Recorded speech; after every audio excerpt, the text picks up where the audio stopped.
ವಿಶ್ವಕರ್ಮ ಜಯಂತಿ ಅಂಗವಾಗಿ ಕೊಳ್ಳೇಗಾಲ ಶ್ರೀ ಕಾಳಿಕಾಂಬ ಹಾಗೂ ಕಮಟೇಶ್ವರ ಸ್ವಾಮಿ ದೇವಸ್ಥಾನದಲ್ಲಿ ವಿಶ್ವಕರ್ಮ ಜಯಂತಿ ಅಂಗವಾಗಿ ವಿಶೇಷ ಪೂಜೆ ಮತ್ತು ಪುಣ್ಯಾಹ, ಗಣಪತಿ ಹೋಮ, ನವಗ್ರಹ ಪೂಜೆ ಮತ್ತು ಗಂಗಾವರಣ ಸೇರಿದಂತೆ ವಿಶ್ವಕರ್ಮ ಹೋಮ ಸಹ ನೆರವೇರಿತು.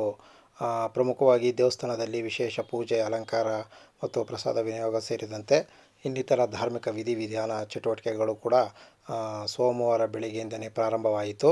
ಸೋಮವಾರ ಬೆಳಗ್ಗೆ 9:30ಕ್ಕೆ ಧ್ವಜಾರೋಹಣವನ್ನು ಸಂಘದ ವಿಶ್ವಕರ್ಮ ಸಮಾಜದ ಅಧ್ಯಕ್ಷರಾದಂಥ KP ಸಿದ್ದಪ್ಪಾಜಿ ಮತ್ತು ಕಾರ್ಯದರ್ಶಿಗಳಾದಂತಹ ಮುಳ್ಳೂರು ಸಿದ್ದಪ್ಪಾಜಿ ಸೇರಿದಂತೆ ವಿವಿಧ ಪದಾಧಿಕಾರಿಗಳು, ಮುಖಂಡರುಗಳು ಮತ್ತು ನಿರ್ದೇಶಕರುಗಳು, ವಿಶ್ವಕರ್ಮ ಸಮಾಜದ ಮುಖಂಡರುಗಳು, ಕುಲಬಾಂಧವರು ಈ ಸಂದರ್ಭದಲ್ಲಿ ಸೇರಿ ನೆರವೇರಿಸಿದ್ದರು.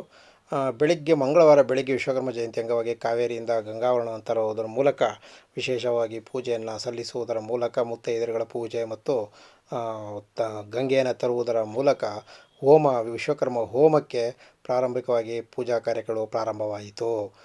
ಈ ಸಂದರ್ಭದಲ್ಲಿ ಪ್ರಮುಖವಾಗಿ ಅನೇಕ ಮುಖಂಡರುಗಳು ಈ ಸಂದರ್ಭದಲ್ಲಿ ಹಾಜರಿದ್ದರು ಮತ್ತು ವಿಶ್ವಕರ್ಮ ಸಮಾಜದ ಪದಾಧಿಕಾರಿಗಳು ಸಹ ಹಾಜರಿದ್ದರು.